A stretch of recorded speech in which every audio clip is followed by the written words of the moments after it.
The Fátima Paradox. What if 70,000 people, including skeptics and journalists, all watched the sun fall from the sky? This isn't science fiction. It's the climax of a true story that began with three children, a series of divine apparitions, and prophecies that would echo through the 20th century. Today, we investigate the Fátima Paradox, an event that is either one of the greatest miracles in history or one of its most profound mass delusions. Messengers in war. To understand what happened, we must first look at the setting, Portugal in 1917. The country was reeling from the Great War and internal political turmoil, creating a climate of intense anxiety and fervent religious hope. This environment was the perfect fertile ground for something extraordinary to happen, making three young shepherds the messengers of a world-changing event. Who were Lucia, Francisco, and Jacinta before the visions? These were not abstract figures.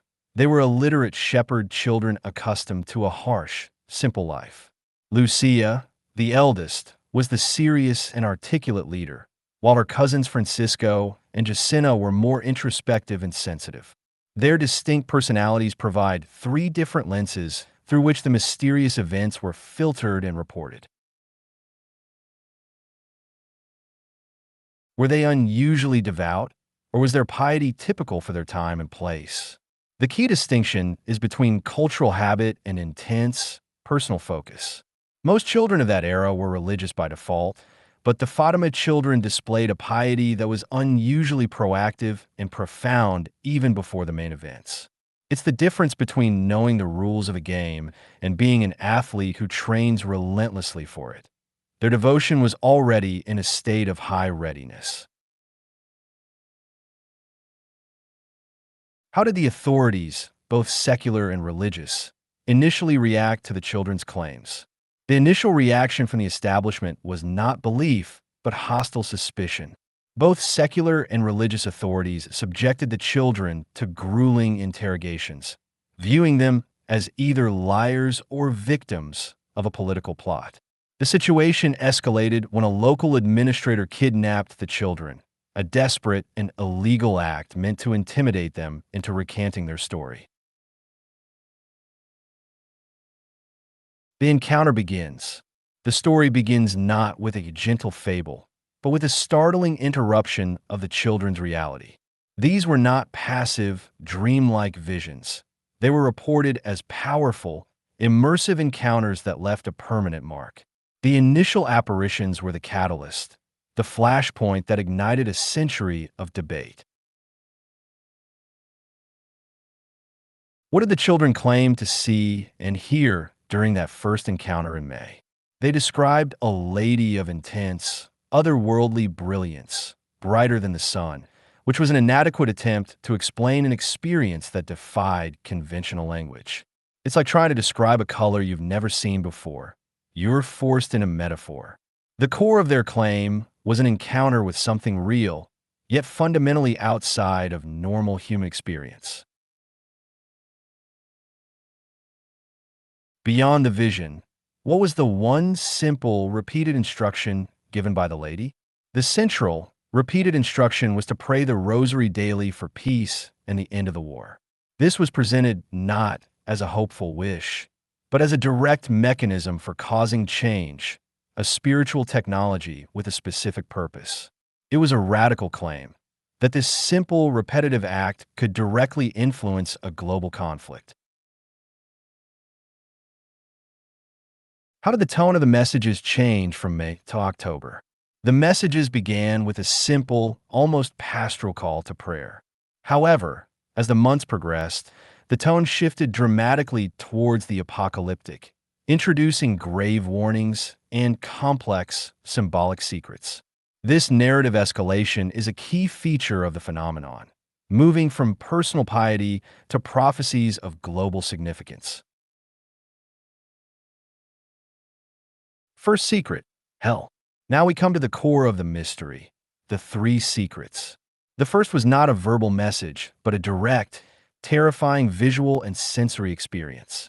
The children were shown a vision of hell, An event so traumatic it would become the psychological engine for all their subsequent actions.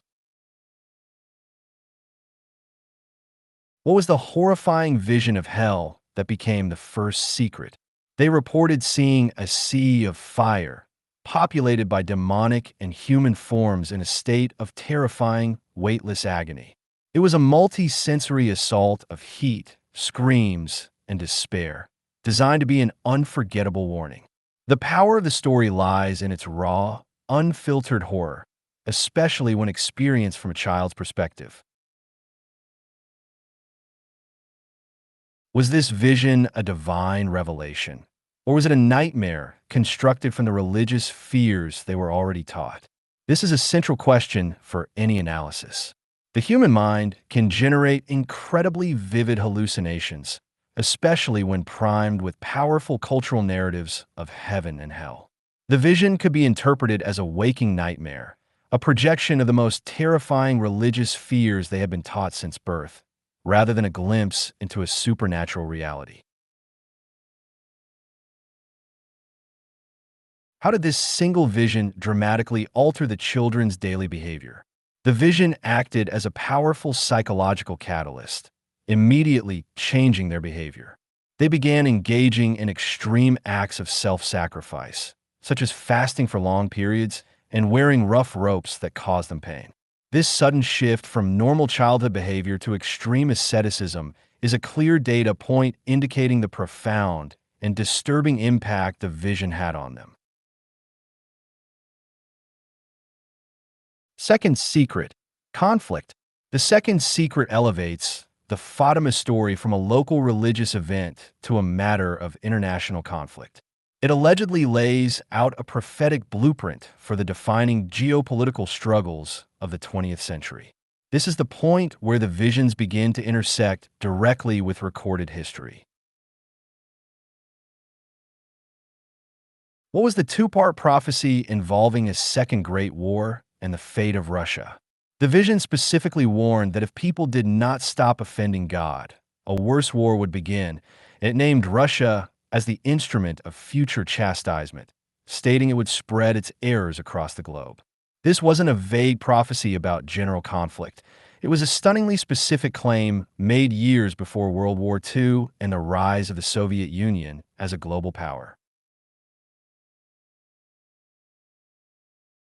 How can we distinguish between a genuine prophecy and an astute observation of the political anxieties of 1917?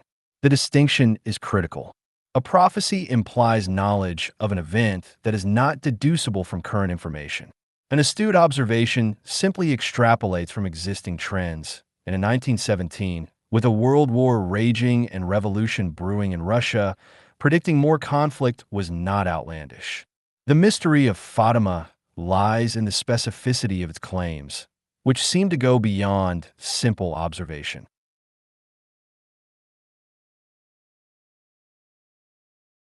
Beyond being a prediction, how did this prophecy itself influence Catholic perspectives during the Cold War? The prophecy became a powerful ideological weapon during the Cold War. For many in the West, it framed the geopolitical struggle against the Soviet Union as a preordained holy war, a cosmic battle foretold by the Virgin Mary. This belief in the Fatima prophecy provided a divine justification for a very worldly anti-communist stance.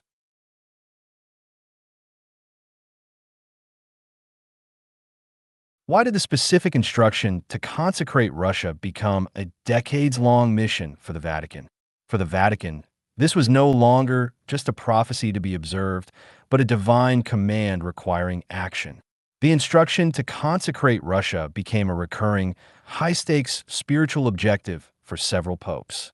It was treated as a sacred, unfinished task, a specific ritual that had to be performed correctly to unlock its promised effect on world peace.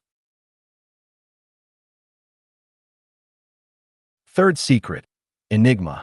The third secret is the ultimate enigma of the Fatima story, a prophecy deemed so disturbing that the Vatican kept it secret for decades. This long period of silence created a vacuum that was filled with intense speculation and conspiracy theories. The mystery is not just in the secret itself, but in the Vatican's profound reluctance to reveal it. What was the strange, violent, and symbolic vision that the Vatican finally revealed in 2000? It's a deeply symbolic vision of persecution. It describes a pope-like figure, a bishop in white, walking through a ruined city filled with corpses. At a hill, he and many other clergy and laypeople are killed by soldiers, an apocalyptic scene of martyrdom for the church. Pope How did Pope John Paul to see his own survival of an assassination attempt in this vision? The connection for Pope John Paul II was immediate and visceral, as the attempt on his life occurred on the anniversary of the first Fatima apparition. He publicly stated his belief that the prophecy foretold his death, but that a motherly hand, the Virgin of Fatima, had intervened and deflected the bullet. For him, it was a literal, personal fulfillment of the vision's protective aspect.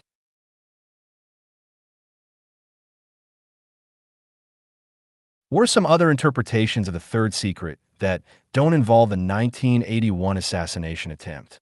The Pope's interpretation is not the only one. Because of its cryptic nature, the secret has become a canvas for countless other interpretations, especially among traditionalist and conspiratorial Catholic groups. Some insist it predicts a great apostasy or collapse within the Church itself, arguing the official version is incomplete or a cover-up.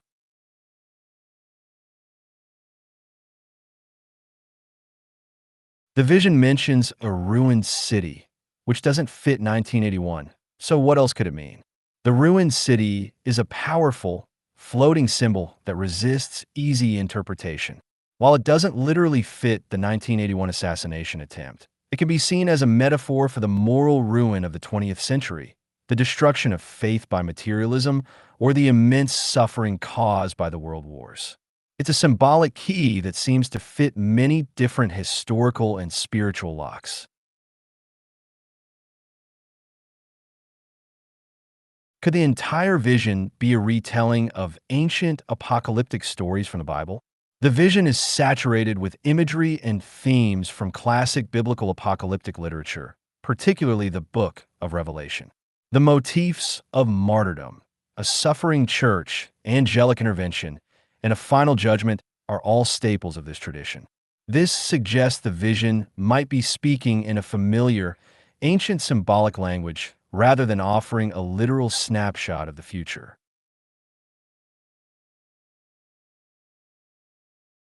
What specific biblical symbols, like the figure in white and the avenging angel, are present in the vision? The vision is populated with classic biblical symbols. You have the avenging angel with a flaming sword, a clear symbol of divine judgment, whose punishment is held back by the light of the Virgin Mary. The figure in white leading his people through suffering is a powerful allegory for a martyred leader, echoing stories of prophets and Christ himself. The miracle of the Son. This is the climax of the story, where a private vision goes public in the most dramatic way possible. The children announced that a great miracle would occur so that all would believe. In response, a crowd of up to 70,000 people, including journalists and skeptics, gathered to witness the promised event, known as the miracle of the Son.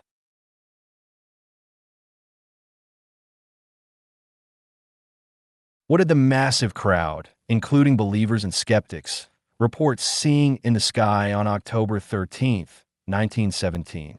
Witnesses described the sun appearing as a spinning silver disk that cast multicolored light across the clouds, the landscape, and the crowd. It reportedly danced erratically in the sky before seeming to plummet towards the earth in a terrifying display. For several minutes, tens of thousands of people were convinced the world was ending.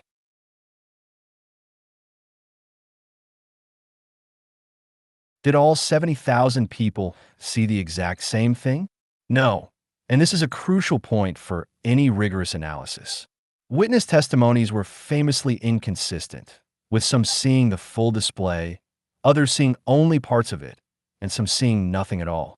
This variability is a classic feature of mass eyewitness events and raises profound questions about the objective reality of what occurred.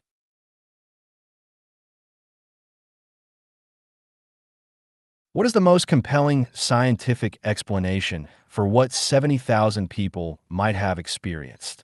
The leading scientific explanation involves a combination of factors: a rare atmospheric phenomenon like a sundog, combined with the psychological effects of thousands of people staring at the sun.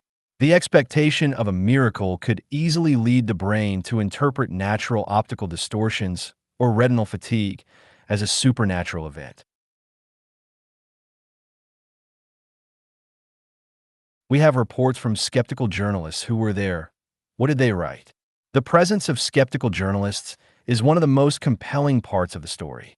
Avelino de Almeida, a prominent anti-clerical journalist, went to the event to write a satirical piece mocking the credulity of the crowd. He instead filed a stunned report detailing the extraordinary solar phenomenon, admitting he had witnessed something he could not explain. How do you account for the reports of the rain-soaked ground and clothes suddenly becoming dry? This is one of the most mysterious and poorly explained details of the event. Believers point to it as proof of the miracle's supernatural nature. Skeptics have no easy answer, proposing possibilities like a strong, unrecorded wind or a mass misperception, but it remains a genuine anomalous phenomenon within the story. The aftermath. The story doesn't end in 1917. The aftermath is where the Fatima phenomenon truly begins its global journey. The events of that year set in motion a legacy of immense faith, pilgrimage, and controversy. It created a permanent, unresolved clash between belief in the supernatural and the explanations of science. What became of the three children after the visions ceased? Their lives were completely consumed by the visions. Francisco and Jacinta died in the Spanish flu pandemic within 3 years, their deaths viewed by believers as a heroic sacrifice foretold in the visions. Lucia, the primary witness, lived a long life as a cloistered nun, becoming the sole, lifelong guardian of the Fatima message.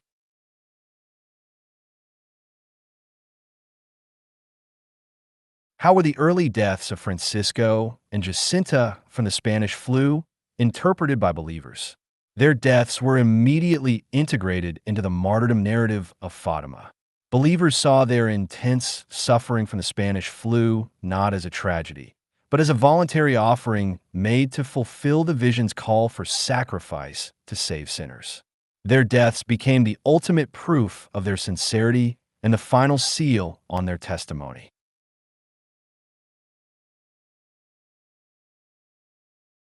How did a remote, empty field transform into one of the world's most visited sacred sites?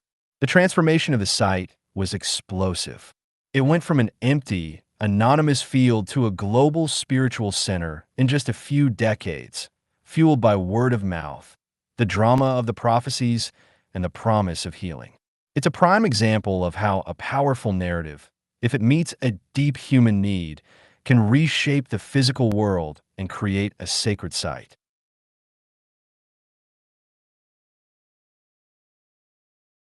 How does the Catholic Church officially investigate and validate a miracle claim like Fatima? The Church's validation process is intensely skeptical, functioning much like a formal investigation to disprove a claim. It employs theologians and scientists to exhaust every possible natural or psychological explanation, from fraud to mental illness. Only if a claim survives this rigorous attempt at debunking does the Vatican consider it a potential miracle. Were child apparitions a common phenomenon in that era? Fatima was the peak event in a much broader cultural trend. The late 19th and early 20th centuries saw a significant number of reported Marian apparitions, often involving poor, rural children.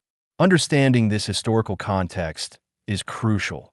Fatima was not an isolated anomaly, but the most famous and impactful example of a recurring phenomenon.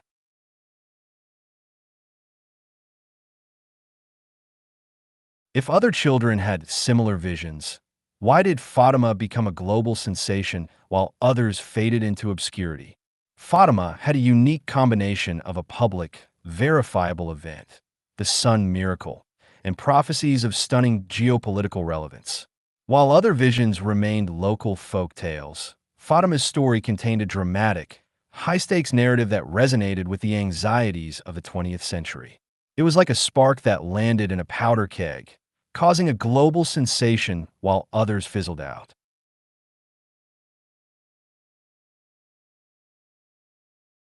What is the strongest single argument that the children were not lying or hallucinating, but experienced something real?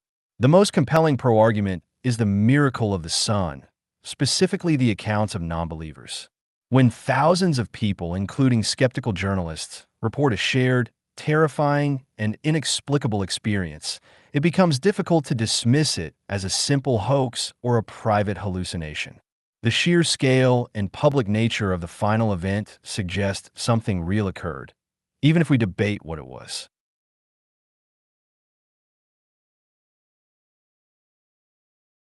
What is the strongest single argument that the entire event can be explained by psychology and circumstance? The strongest argument is that Fatima is a textbook case of psychology and circumstance creating a powerful feedback loop. You have suggestible children, a community steeped in religious belief and wartime anxiety, and a series of ambiguous visions that perfectly mirrored those fears. Each element amplified the others, culminating in a moment of collective hysterical delusion under a dramatic sky.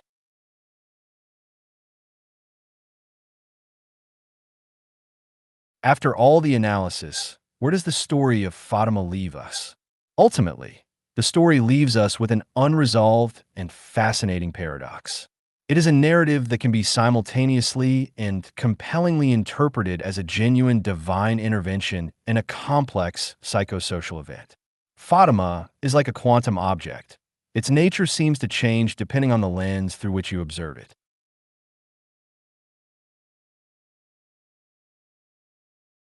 Has the message of Fatima, with its focus on prayer and penance, remained relevant in the 21st century? The message of Fatima remains potent because it addresses a timeless human fear that the world is on a path to self-destruction and requires a spiritual correction. In an age of new global anxieties, the call for prayer and penance as a response to crisis continues to resonate with millions. The story endures because the problems it claims to solve have never gone away.